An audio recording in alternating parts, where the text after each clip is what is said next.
اور جو مصیبت تم پر واقع ہوتی ہے سو تمہارے اپنے کرتوتوں سے، اور وہ بہت سے گناہ تو معاف کر دیتا ہے،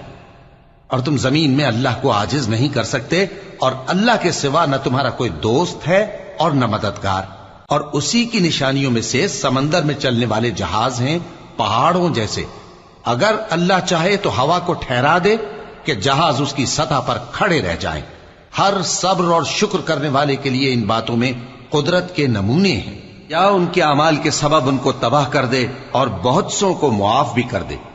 اور سزا اس لیے دی جائے کہ جو لوگ ہماری آیتوں میں جھگڑتے ہیں وہ جان لیں کہ ان کے لیے کوئی جائے فرار نہیں۔ لوگوں، جو مال و متاع تم کو دیا گیا ہے وہ دنیا کی زندگی کا ناپائیدار فائدہ ہے، اور جو کچھ اللہ کے ہاں ہے وہ بہتر اور باقی رہنے والا ہے، یعنی ان لوگوں کے لیے جو ایمان لائے اور اپنے پروردگار پر بھروسہ رکھتے ہیں، اور جو بڑے بڑے گناہ